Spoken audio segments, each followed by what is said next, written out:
Ladies and gentlemen, good day and welcome to Bajaj Finance Limited Q2FY25 earnings conference call hosted by JM Financial Institutional Securities Limited. As a reminder, all participant lines will be in listen-only mode and there will be an opportunity for you to ask questions after the presentation concludes. Should you need assistance during this conference call, please signal an operator by pressing star and 0 on your touchtone phone. Please note that this conference is being recorded. I now hand the conference over to Mr. Sameer Bhise from JM Financial. Thank you and over to you, sir. Thank you, Nirav. Good evening, everyone, and welcome to the 2QFY25 earnings conference call of Bajaj Finance. First of all, I would like to thank the management of Bajaj Finance for giving us the opportunity to host the call. From Bajaj Finance management team, we have Mr. Rajiv Jain, Managing Director, Mr. Anup Saha, Deputy Managing Director, Mr. Sandeep Jain, COO and CFO, as well as the entire senior management team of Bajaj Finance and its subsidiaries. As always, we will have opening comments from the management team, post which we will open the floor for Q&A. With that, I would now like to hand over to Mr. Rajiv Jain for his opening comments. Over to you. Thank you. Thank you, JM. Thank you, Sameer. I also have with me Atul Jain, Managing Director, BHFL, with me on the call. Very good evening to all of you, or good morning, depending on the geography. I'll just take you through the presentation that we have put on the investor section of the website. I'll jump straight in on panel number 4. On a consolidated basis, I would say mixed quarter for us as a firm. Good quarter in terms of volumes, assets under management and operating efficiencies. Loan losses remain elevated in Q2 as well as they were in Q1. As a result, profit growth and return on assets were muted for the quarter. We overall delivered AUM growth of 19,732 crores in the quarter, booked 9.7 million loans and added just a tad below 4 million new customers to the franchise in Q2. Bajaj Finserv app now has 61.7 million net users. In terms of AUM, the overall consolidated AUM came in at 3,74,000, just a tad below that. OPEX to net in NII continued to improve, came in at, so expenses remain in control, came in at 33.2%. PBT grew to 5,401, a PBT growth of 14%. PAT as a result of last year's deferred tax, 14 to 13 is not. PAT came in at 13%. Oh, is this as a result of the minority interest in BHFL? Okay, understood. Sorry. PAT grew by 13% to 4,014 crores. ROE came in at 19.1% and net NPA came in at 46 basis points. I'll quickly take you through some of the highlights on panel number 5. As I said, AUM grew 29%. New lines of businesses that we've launched in the last 5-6 quarters have now started to contribute 2 to 3% of AUM growth. Overall AUM composition, which is appended in the latest section of the presentation, on a year-on-year basis remain largely stable. AUM growth I've talked about. New loans booked were up 14% to 9.7 million, as against last year we did 8.53 million.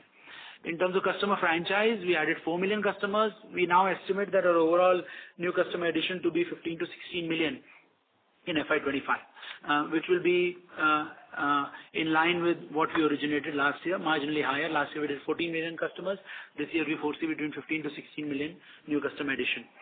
Customer franchise as a result of the first half of the year having added 8 million new customers stood at 92.1 million customers, and we are optimistic of crossing a milestone of 100 million customer franchise in FY25 as we finish the year. Cross-sell franchise, which is a key measure of good to not so good, was at just a tad below 58 million customers. In terms of liquidity buffer stood at 20,200 crores. Cost of funds came in at 7.97%, an increase of 3 basis points on a sequential basis. In general, our assessment is that the cost of funds for the company has actually peaked now. Deposits grew by 21% and stood at 66,131 crores. Deposit growth book growth is obviously softer, given that there's significant amount of price war that's happening from across the system, and given the fact that the company has raised and has found other alternative sources which are more attractive in terms of coupon, the deposit book growth is slower than expected.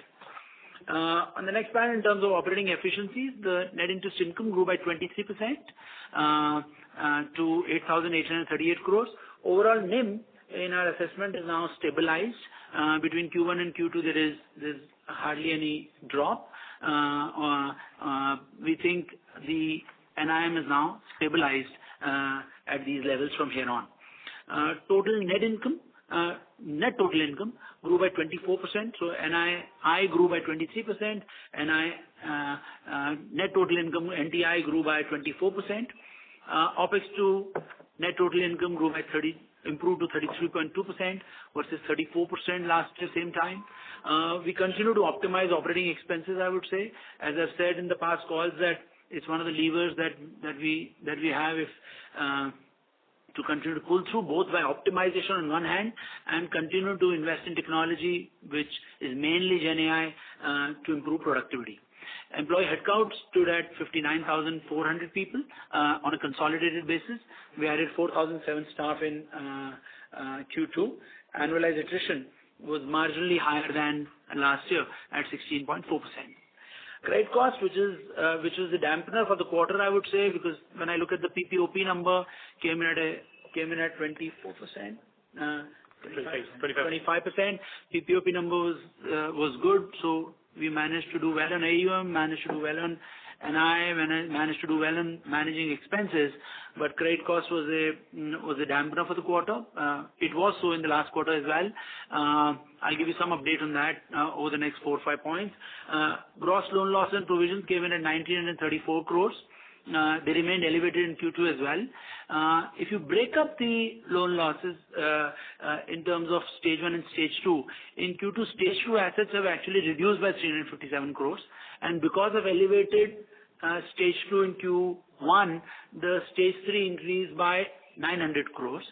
And as a result, the net increase in stage 2 and stage 3 assets on a consolidated basis was 542 crores. It is lower at one level than the previous quarter. It was across all, as I'll take you through the panel later, across all retail and SME lines of businesses. So it's not restricted to any one segment or any one geography or anyone. There's marginal inching up across all retail and SME lines of business. We as a prudent company continue to take risk action by either cutting segments or pruning exposures. The gross loss came in at 2.16%. In Q1, that number was 2.12%. So there's sequentially a 4 basis points movement. It was 2.16. 4.16. Same number, sorry. Gross loss to average assets was 2.16 as it was in Q1 as well. We are cautiously optimistic looking at the portfolio movement or gross flow rate methodology that loan loss to average AUF has hopefully peaked. And we estimate loan loss to average AUF to go down to 2% or so by Q4. That's really what our estimates at this point in time is. We'll of course continue to watch the environment and continue to invest in debt management and risk management to sharpen the pencil. Net loan losses as a result of 2.16% came in at 1,910 crores. We utilized a management overlay of 25 crores, and as a result, net loan loss to average AUF came in at 2.13%. If you recall, we had estimated that our net loan loss to average AUF should be in the corridor of 1.75 to 1.85% for FY25, with improvement projected in H2.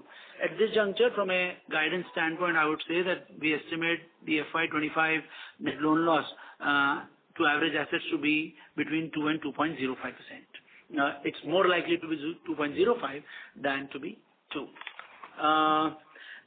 As a result of this, the GNPA and NPA stood at 1.06% and 0.46%, as against 91 basis points and 31 basis points. They still remain amongst the lowest in the industry, but we've seen on a year-on-year basis slight inching up. When we look at the portfolio movement across secured, unsecured portfolios, one thing I think jumps out in general is that those clients who have more than three or more live unsecured loans are showing higher propensity to default, and in general have lower downstream lower collection efficiencies. So as we look at this data, we are continuing to tighten our underwriting norms for such cohorts of customers across all our products in a intelligent manner. I think that's really the update on credit costs. In terms of profitability, consolidated pre-provision profitability grew by 25%. Consolidated profit before tax grew 14% to 5,401 crores, and PAT grew by 13%. The ROA came in at just a tad below 4.5%, and ROE came in at 19.1%, and capital adequacy continued to remain reasonably strong. Tier 1 capital was just a tad below 21% more. I just wanted to provide two important updates as additional updates standpoint. As you would recall that we as Bajaj Finance started doing non-Bajaj Auto two-wheeler financing business in June 22. In September 22, Bajaj Auto also decided to set up its own captive financing unit, namely Bajaj Auto Credit. BACL started its operations in Q4 of FY24, which was 6-7 months ago. In FY24, Bajaj Finance financed 864,000 two-wheelers for Bajaj Auto and 199,000 three-wheelers for Bajaj Auto. In H1 so far, BFL has financed 217,000 two-wheelers and 55,000 three-wheelers of Bajaj Auto, principally meaning that the rest of the business has been booked by Bajaj Auto in Bajaj Auto Credit Limited. And as a result, the company's financing to BAL customers has reduced considerably post start of business operations by BACL. I thought it's important that we provide this update. As you're also aware that we started our non-Bajaj Auto two-wheeler financing business in 2022, and it's already grown to around 35,000 accounts per month. That means we have a run rate at this point of time of 480,000 accounts on a non-Bajaj Auto two-wheelers. We expect to disburse just a tad below 500,000 accounts in the current year and scale to 720,000 accounts in FY26. And so as Bajaj Auto products AUM goes away, this AUM will replace it fully by FY27, by end FY26 stroke FY27. On the three-wheeler business, we're still evaluating what our strategy should be. So that's something that's still open. But the two-wheeler business volumes, we hope to fully mitigate, make up for by March 26 or so. That's just a additional update as it has financial implications. I thought we'll just provide an update. Just a last point on that we had so far investment grade rating for our international borrowings from S&P. We were rated investment grade by S&P. We are happy to inform you that Moody's has also assigned a Baa3 P long-term rating, which is the sovereign rating to Bajaj Finance as well. So these are the two additional updates that I have. I'll just quickly run through some of the panels for BHFL. You would have listened into the call yesterday that the management did, so I'm just skipping that. I'm on panel number. In terms of rest of the panels are reasonably routine. If there are any specific questions, we'll be happy to answer. I thought it's important I open the call for Q&A. All of the panels are completely routine in nature. Thank you very much. We'll now begin with the question and answer session. Anyone who wishes to ask a question may press star and 1 on their touchtone telephone. If you wish to remove yourself from the question queue, you may press star and 2. Participants are requested to use handsets while asking a question. Ladies and gentlemen, we will wait for a moment while the question queue assembles. Participants, you must press star and one to ask the question.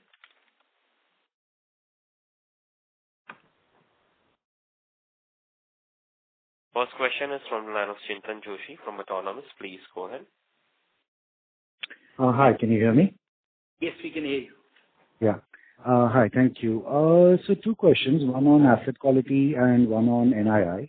On asset quality, could you give us some more color on what gives you the confidence that slippages and credit costs may have peaked out here? Would be interesting to get some idea, across different products and different trends that you are seeing, both in your data and perhaps industry data that you observe. And then on net interest income, if you could please help us think about where NIMs might go over the next year with the rate cut likely, what would the timing benefit be in terms of NIMs peaking would be helpful. Thank you. Let me use this to principally just take you through the portfolio quality. The main interesting thing that we are seeing in the cycle is actually that the bounce rates are still lower. The portfolio quality, when you see on the panel, is still holding. The flow rates are higher. I think so. So people are still defaulting lesser. I keep telling people prior to COVID, people think it's too far away. The default rates are still lower. The flow rates are higher. So one of the things that we've done is looked at the capacity planning and the debt management infrastructure. Out of 4,007 people that you principally saw that we've added in Q2, close to 2,000 people have been added in deeper geographies as a result of our sharpened capacity planning. So that gives us one level of confidence. Two, the underwriting actions that we have taken in the last 4 or 5 months also gives us the confidence that as we move through, the leverage point that I made should start to result in benefit from Q4. But as I use the word, we are cautiously optimistic. We hope that the environment continues to remain stable. I would not call it. I would say if the current state was to remain, given these two actions, one on underwriting and two on further investments in debt management, we are cautiously optimistic that we should.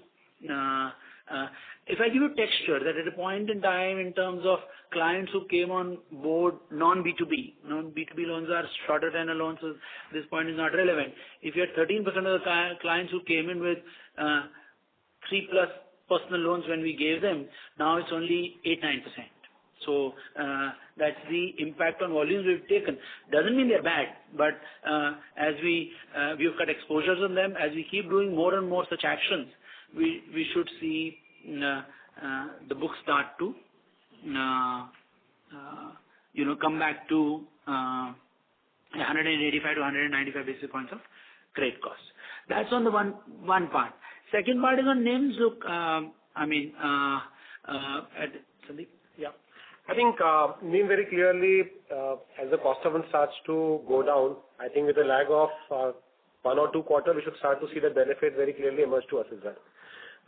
We forecast that on a 12-month trailing basis, a 25 basis point drop in, let's say, repo rate should clearly lead to a 10 to 12 basis point improvement in the NIM. However, we would like to use the NIM improvement to our advantage to grow some of the secured and new lines of businesses that we added in the last couple of years. Idea would be to not take it through the P&L. Idea would be to use this opportunity for improving the quotient of secured balance in the overall portfolio and continue to create a resilient balance sheet focusing on the newer lines of business that we have launched in the last 2 years. Won't that lead to ROA pressure, once the cycle peaks? At this point in time, as Sandeep said, we'll use the reduction. As I said, okay, if you go back to my earlier comments, so the NIM is stabilized, that was one part. We think cost of funds is peaked. As the cost of funds, so it's about management of portfolio. At a portfolio management level, our intent would be to use the reduction to grow our low margin secured businesses, and we otherwise keep the composition very, very steady.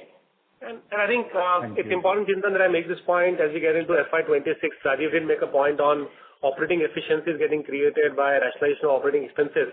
At the same time, GenAI leading to a lot of areas where we could significantly increase deployment and reduce operating expenses for us. Some of these will become very, very important bricks for us to play over the next couple of years. So operating efficiency will be a dimension that we would like to explore in FY26. And beyond that, I think Rajiv did make a point saying that pre-provisioning operating profit still remains strong at 25%. So even if the environment were not to improve, we have a good tailwind coming from pre-provisioning operating profit that should ensure that any NIM improvement, even if it goes towards fueling the secured by the balance sheet new lines of businesses, should still be able to assist us in terms of delivering rightful ROAs and ROEs for the shareholders. That's fair. Just a clarification, Rajiv, you said 185 to 195 previously. I presume you meant 175 to 185. No. We, as you said earlier, that principally the 172 basis points that we used to be pre-COVID, based on the regulatory changes and our write-off policy changes, adds up being 185 to 190, between 185 to 195 basis points. That's really what our go forward forecast is, at least for the next, I would say, next fiscal, and then we'll take it forward from there. Excellent. Thank you. Thank you. Next question is from the line of Dhaval from DSP. Please go ahead. Thanks for the opportunity. 3 questions. First is on the rural B2C business and also the business and professional loan. Both of them are color-coded yellow. Just if you could give some perspective on when do we see normalization in both these segments. So that's the first question. The second one relates to cost to income, and just to the point that Rajiv highlighted earlier on further operating efficiency. So, somewhere in COVID, I think our aspiration was 30-31% kind of OPEX to NII. Is that what one should expect in the medium term based on the business mix that you're targeting? So some perspective on how much more benefit can one see in the medium term. So that's the second one. And the final one is on RBI commentary that we are hearing around various segments relating to growth and asset quality pressure, plus the regulatory perspective around NBFC. I mean, if you could just highlight how the company is looking at navigating these the current environment. Yeah, those are 3 questions. Thanks. Yeah. So look, rural B2C, as you can see, after a long time, after virtually 7-8 quarters, it showed a double-digit growth. Clearly, that portfolio has not grown for the last, has grown in single digits for the last six quarters. As we get through the worst of it, we started to slowly grow that. We foresee that portfolio, it will remain yellow until such time. There comes a time in any credit business where you cut all the bad cholesterol and you have to build the good business. We are 18 months into it. We are moving to a phase where we are starting to build the good business. I think that's point number 1 on rural B2C that I would like to make. We foresee that business still, however, may grow only by 12 to 14% on a full year basis. That's on rural B2C at this point in time. Business and professional loans, mind you, that the hurdle rate bar is very, very low. As you can see, we color code based on, it used to be 99% in pre-COVID. That's our quote-unquote threshold number. So that's one part. It's now at 98.63. That's one part. 2, if you go to SME, we've seen some level of elevated flow rates. If you go to panel number,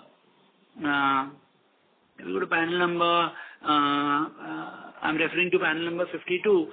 If you see SME lending, you see elevated numbers that no, not this comparison, not this. Just give me 1 second. Okay. Yeah. You see the GNPA come in at 134 basis points. 164 basis points. It was a year ago 134 basis points. And that's how we have, and I repeat, Dhaval, what I was saying earlier, while 98.63% looks like it is fine, but as I said, across portfolios, whether it's SME or retail, the default rates are lower and flow rates are higher. So that's a little unique situation that we are actually seeing. It's unique, is what I would just say. So given 164 basis point GNPA, we've stamped it as yellow. Having said that, in that the professional loans part is fine. The MSME businesses are that way only. The risk goes up, we pull back business, risk goes down, we accelerate. I think that's the nature of the MSME business. So that's the second point. Operating efficiencies, look, we are the most efficient. You would know that as you benchmark us across various peers. As we build on this year's long-range plan or long-range strategy, which we'll publish in January, the intent would be to dramatically transform our operating, focus on operating efficiencies using GenAI. Across call centers to service to what I would call a phase 3 of digital transformation that we are ready to embark on for us as a firm. Where that takes the number to is an outcome. I think you will see expressions of that when we share in January the long range strategy. Do we see operating costs as a lever? Answer is yes. Will we continue to make progress? Answer is yes. I can't say whether number will get to 31 ever, because at our base 31 to 33 is a significant drop, but you should continue to see this number trend down. On regulatory matters, I would not like to comment, Dhaval. Do we continue to make deep investments in compliance, operational risk? Answer is yes. We have now, from 2.5 years ago, from very little to now 250 people in first, second and third line of defense we have. Answer is yes. Are we on a proactive basis, on an ongoing manner, looking at areas that we can improve on? The answer is yes, is all I would like to say. We are investing in all 3 lines of defense: business and operations compliance, central compliance, internal audit, and we also, when the embargo happened, we embarked on a proactive integrated compliance framework and did a periodical review and created a self-corrective regulatory compliance framework for us. So we're doing all that we can to be from a compliance readiness standpoint as a firm. Just to add maybe a couple of points on OpEx to NII, because that's a point that you made. I think it's also important to note that over the last 18 months, we have launched lots of businesses. We have made investment in all those business launches and so on and so forth. As we go along over the next 2-year period, I think one, the investments will be very, very marginal in terms of only propelling the presence of these businesses and growth. That's one thing. So this should give us some operating leverage in the subsequent years. Second, of course, the investment that Rajiv talked about on GenAI capabilities and so on and so forth. But the important point is we would like to pace it out, have 20, 30, 40 basis point in a year. Idea is to continue to improve, but at the same time continue to remain invested in the growth of business. That's a point that I thought I should make. As regard growth, I think Rajiv did call out at the beginning of the call that while the balance sheet grew by 28-29% in the current quarter, 2% growth came from new lines of businesses. As we forecast full year, we see the growth at 27-28%, with new businesses and mostly being secure in nature, contributing about 2 to 3% of the AUM growth for the current year, which means that the non-new business, which is old existing businesses that we have in the company, will see a growth of anywhere between 24 and 25% for the current year. We remain guided by our medium-term guardrails, which is 25-27% AUM growth and leading to a 23-25% profit compounding, and that's what we remain guided by. I think the point that Sandeep made on investments have peaked out in launch of new businesses and geographies is an important point, and they should swing from loss to start to break even stroke generating profit as we get into the next fiscal. Yeah, thanks. Just one small follow-up on that rural B2C. Do you think by the end of the year we can see the business turn into green, which means for next year the growth will normalize, or you think it is still few more quarters away? We are cautiously optimistic of that. I would say so. Okay. Yes, but we'll take it, as Sandeep is saying, quarter at a time. We can forecast the current year, but if we just to reinforce the point, it's possible that if we exited a 12-14% growth on a year-on-year basis, then next year could start to grow between 23 and 25%. Got it. Thanks and all the best. Thank you. Thank you. Next question is from the line of Piran Engineer from CLSA. Please go ahead. Yeah, hi team. Congrats on the good set of numbers. Just a few questions. Firstly, on the overall asset quality environment, so I know you've mentioned that we've made underwriting, tweaking and improving our collection infrastructure. But what would make this cycle prolong, as in this elevated credit cost cycle? For example, you mentioned 8 to 9% of your clients have 3+ loans versus 13% earlier, but you could have other irresponsible lenders lend to these people, right? So just trying to get a sense of what's changing right now versus say 3 months back. No, I think the fact is that various actions by Reserve Bank has started to slow down the unsecured market. I think if you take the first half, if I'm not mistaken, based on the bureau data, the personal loan year-on-year growth is degrowth, if I'm not mistaken. I think it's minus 3-4%. So I think in terms of disbursements, not AUM. So clearly the supply side has slowed down. So in fact, that was probably mostly needed to availability had become very easy. So I think that's one at a metadata level point I would like to make. Two, as we further prune segments, as we reduce exposures, we're doing both pruning segments and reducing exposures. I think mix of both these factors. And when excesses happen at times, there is a phase of excesses. Post that, good also don't last too long, and bad also doesn't last too long. Don't believe it'll last too long either way, right? So as the portfolios get washed, you should see improvement. But as I said, we remain cautiously optimistic of the same. Got it. And just secondly, on our fee income now, I noticed that it's a little bit weak considering the fact that the ban on those digital lending products was lifted, and that itself was some 60 crores a quarter. So if I kind of adjust for that, it does not look like we've seen any fee income growth. In fact, we've seen degrowth QOQ. So anything here to read into? Seasonally, it's always degrowth here because of, summer season versus non-summer season. But last time we didn't have those digital lending products, right, which were banned.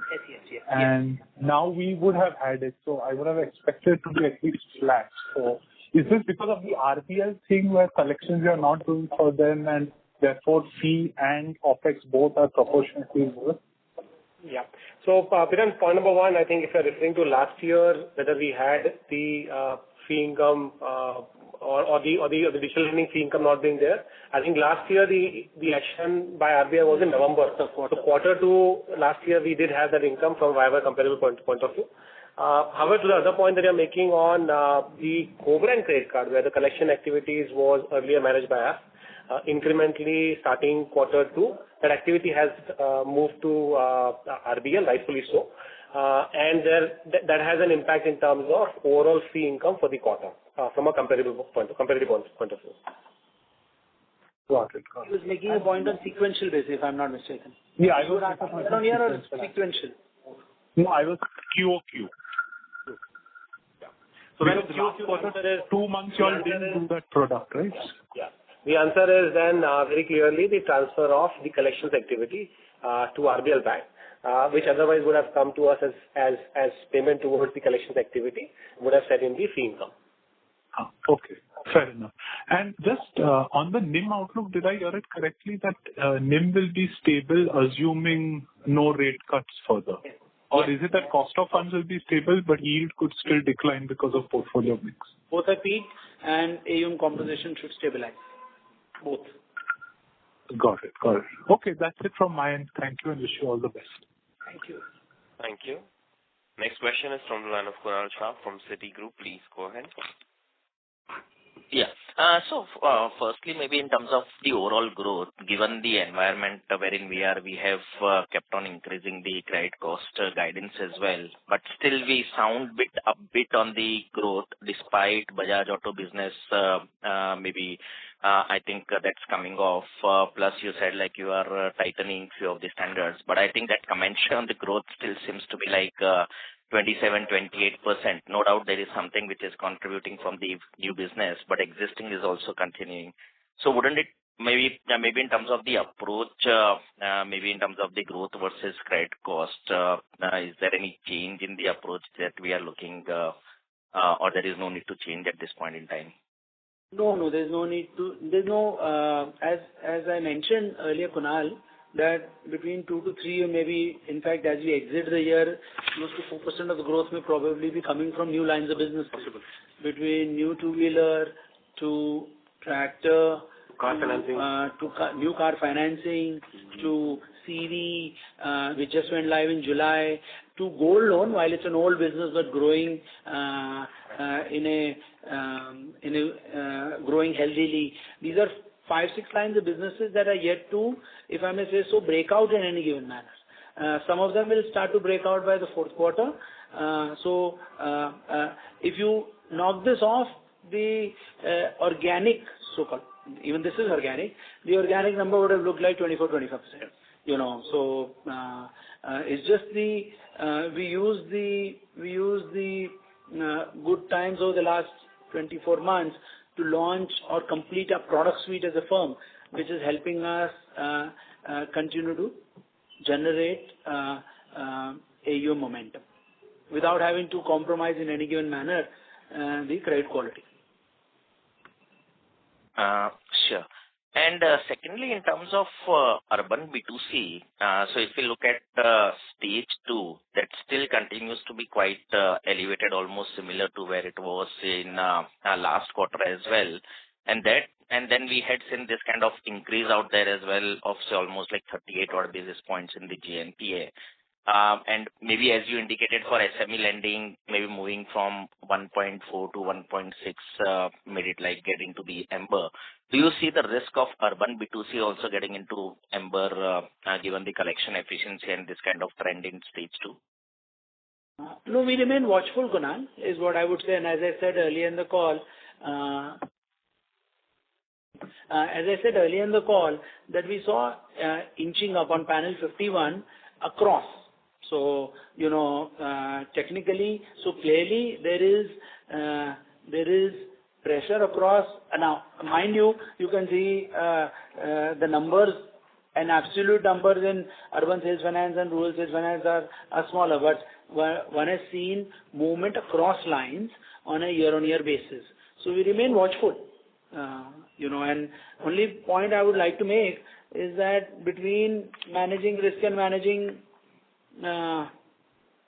growth, we'll choose credit. We'll choose credit. So is the only point I would make. So right. And Kunal, I think there's a technical thing also because of number of days logic for DPD classification, and given that most of our customers get banked on second, there is that 1 month plus and minus that happens between quarter one and quarter two. So that's one thing that I think is an important point. But leaving that aside, I think it's also important to the point that Raji mentioned at the beginning of the call as part of the portfolio quality, that in the current quarter, the stage 2 and stage 3 has actually gone up by 542 crores. And he did make a point saying that this number was much lower than the last quarter.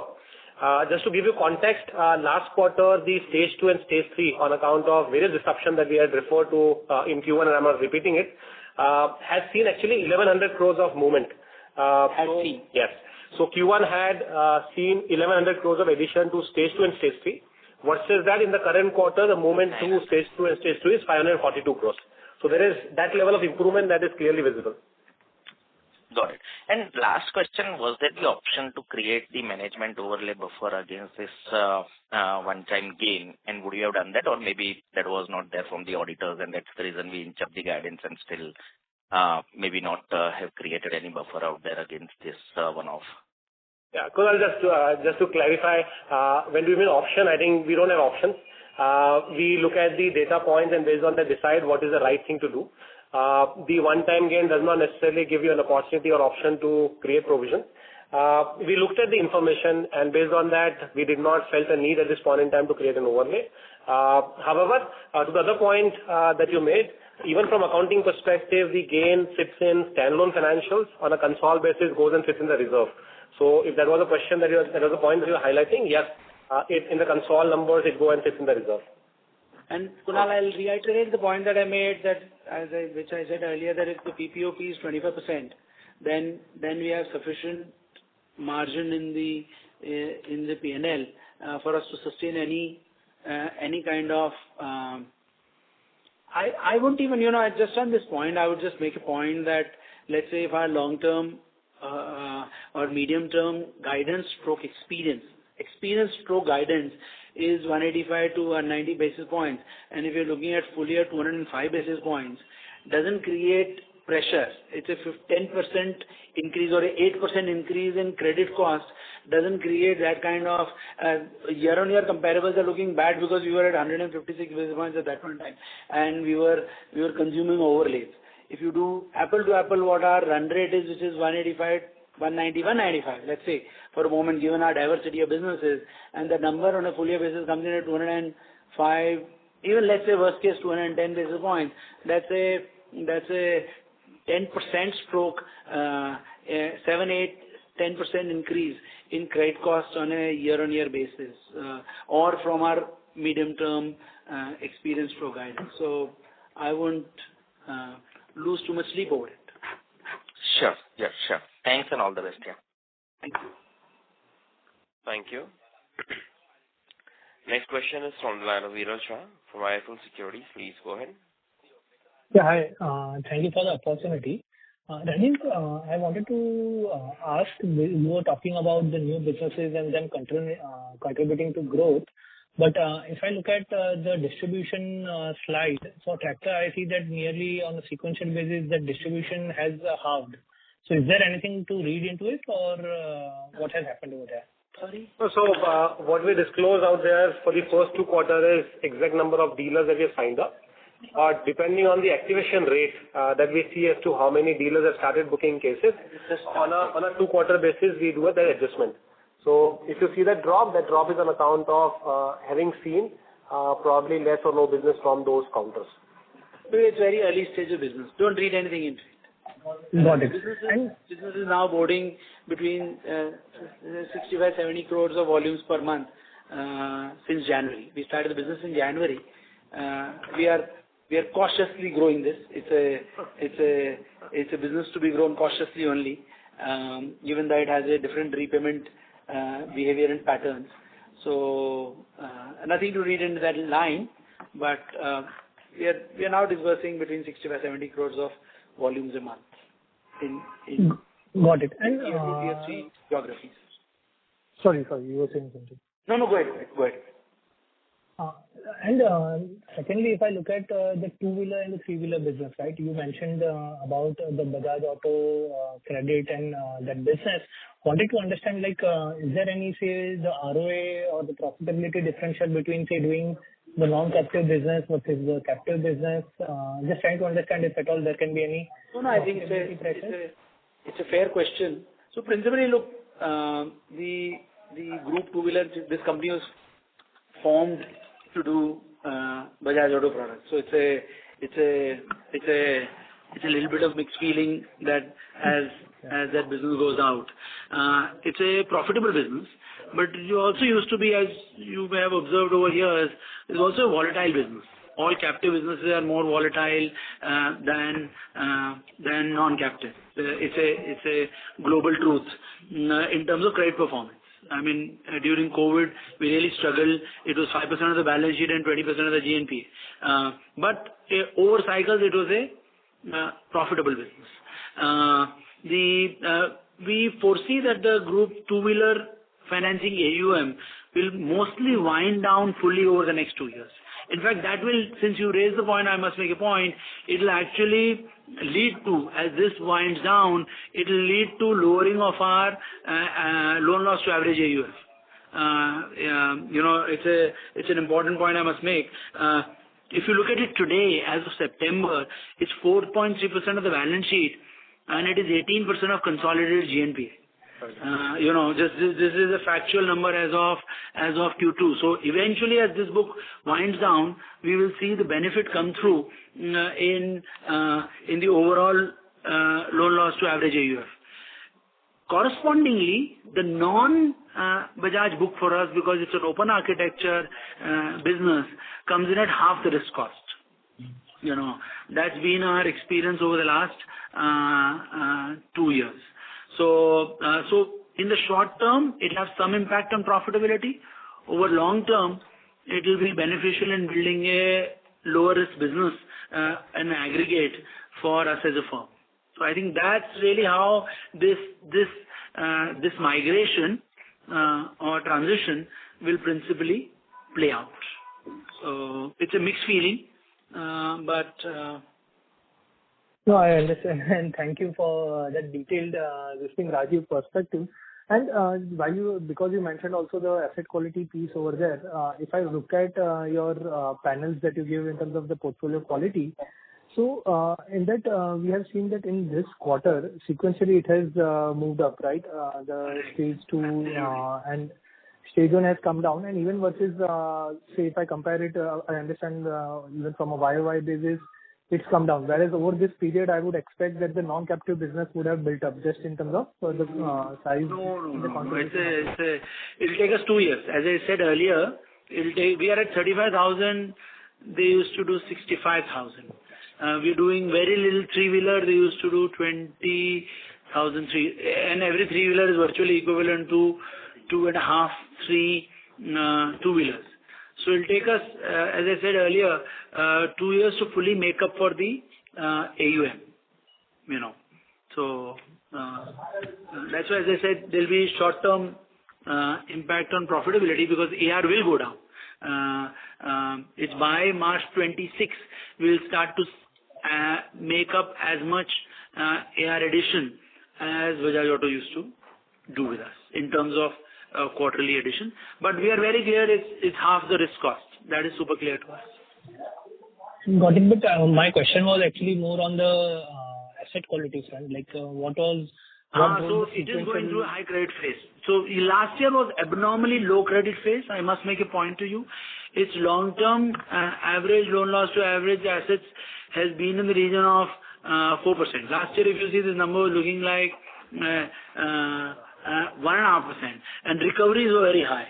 So this business went through an ultra low credit cost phase last year, rather last 2 years. It went through 2021, 22 very high credit cost phase. Then it went through an extremely lowest that we have seen in the last, I would say, 17, 18 years phase. It is normalizing, but inching up more higher than its longer term trend line. I must make that point as well. So that's really how volatile we have seen it to be actually. Peaking, bottoming, and right now rising, but rising above the long-term threshold. Got it. And Rajeev, if I may, one more question. If I look at the rural B2C panel, right, over there, if I look at sequentially, there seems to be some bit of improvement. And of course, you mentioned and you discussed that at length. My question was that given the way the cash flows are in the rural India and especially the asset quality pain that the MFI players are witnessing, I was actually a bit surprised to look at this. If you can just throw some more light on this. Yeah, we would get only 5% of the clients in this entire portfolio who would get, not even that much actually. 2-3% of the clients would probably qualify for a MFI. Anup Singh. Yeah, the only other point I think is Anup here, when we classify this as rural and what MFI classifies, those are the villages of India. So MFI would be even one tier lower. So that's the first point. 2 tier lower, because those are the 6.5 lakh villages we largely talk about. Our rural is still the smaller towns and cities.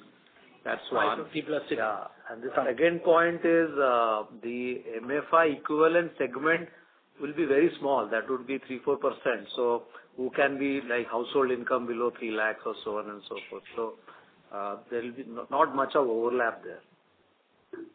Got it. No, makes sense. And thank you so much. All the best. Separately on this rural stress, I mean, we also, as I mentioned always for the last 5-6 quarters because of the rural B2C, that we don't see such the so-called rural distress pressure in the B2B business where we deal with millions of customers. So it's a little bit of, it's anecdotal, but the rural B2B performance is not anecdotal. Even when we are looking at the season's growth at this point in time, we are 15-17 days into the season. We are seeing the momentum to be reasonably strong in rural. So it's we are driven more by our experience rather than by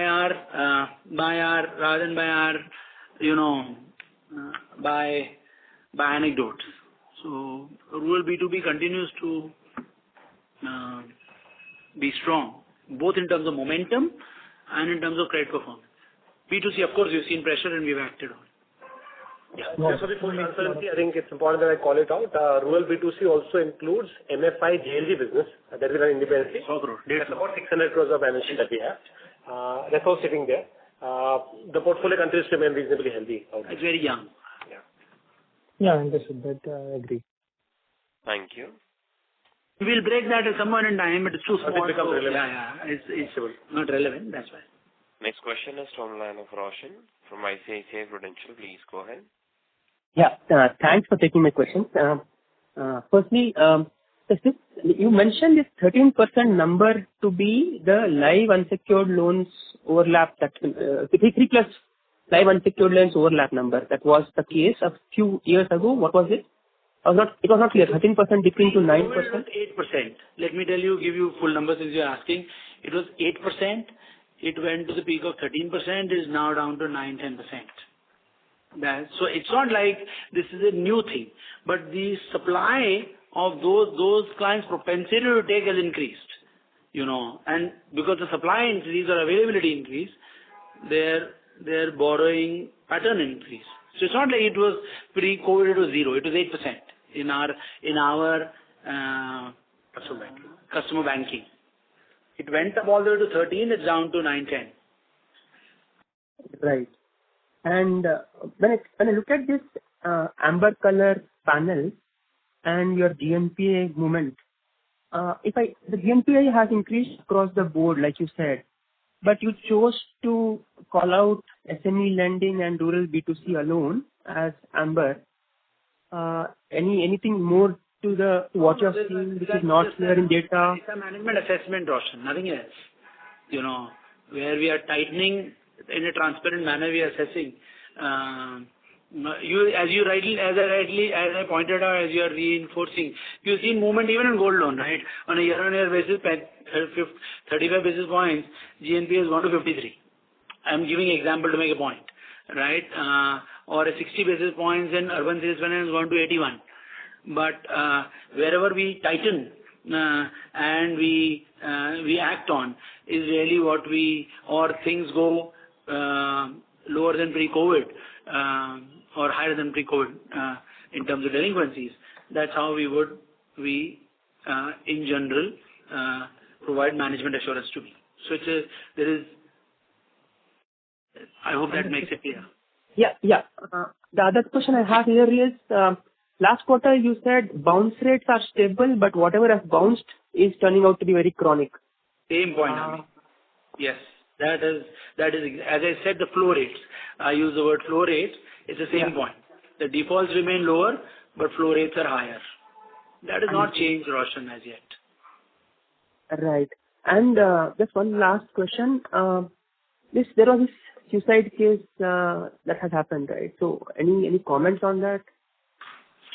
I'm very saddened by the incident, and our prayers are with the family.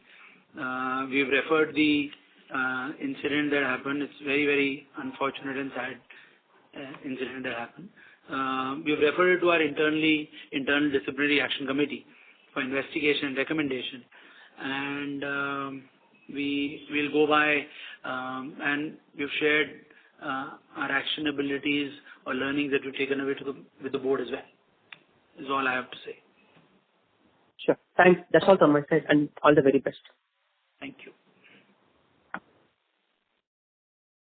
Thank you.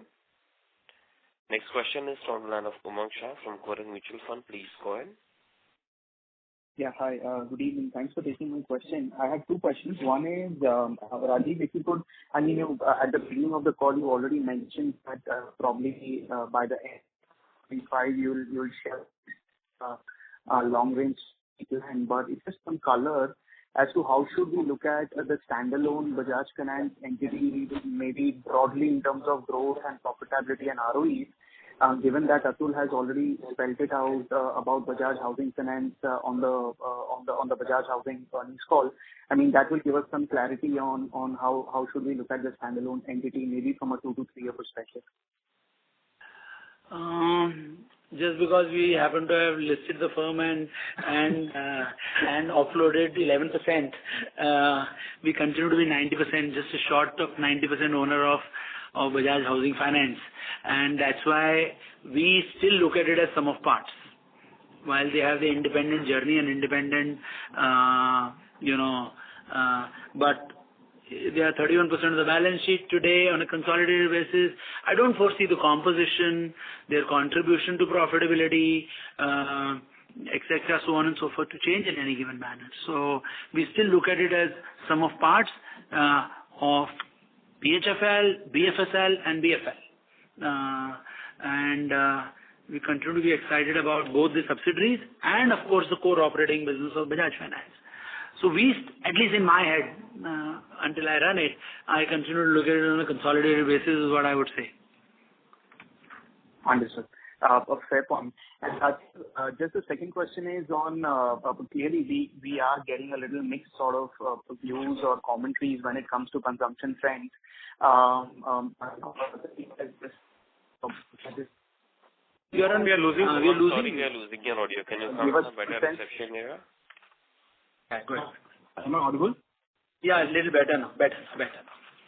Yes, I just wanted to get you if you could just comment. I'm sorry, we are still not able to hear you. Okay. I assume he's asking a question on season. Yeah, that's correct. On the festive demand. Yeah. Yeah. So look, in the discretionary consumption businesses that we are in, what we are principally seeing is that if you look at the first quarter growth for us was 8% in terms of units sold. Second quarter was actually 9%. And I'm talking, when I say discretionary consumption, I'm talking our point of sale businesses, which is CD, digital, rural, CD, lifestyle, e-com, So far, if I look at the first, the festival season started on 3rd of October. We are virtually 18, 19 days into it. So far at this point in time, looks like the count growth is like between 20 and 21%. Between 20, 21, 22% depending on a day. Every day during these 30 days is important. The season will end on 3rd of November. So far, 20 days into or 19 days into the season, number is looking like 21% in terms of count. In terms of value, in terms of discretionary, it's clearly prices have cooled a little across phones and televisions and so on and so forth, given reduction in raw material prices. We are seeing a 19-20% growth between. So I would call that on our base a good number. I mean, so if I take and mind you, we're talking 2 million kind of number being disbursed. So it's a very large representative sample of what we are seeing, at least in our categories, so far in the first 19 days of the season. Perfect. Perfect. This is quite helpful. Thank you so much and wish you good luck. Thanks. Thank you. Thank you very much. Ladies and gentlemen, we'll take that as the last question. I'll now hand the conference over to Mr. Samir Bise for closing comments. Everyone for joining this call today evening, and thank you to the team from Bajaj Finance for giving us the opportunity to host the call. Thank you, Rajiv, Sandeep, Anup, and Atul. Thank you. Thank you all. Thank you all. Thank you. Thank you. Thank you. Bye-bye. Thank you very much. On behalf of JM Financial Institutional Securities Limited, that concludes this conference. Thank you for joining us, and you may now disconnect your lines. Thank you.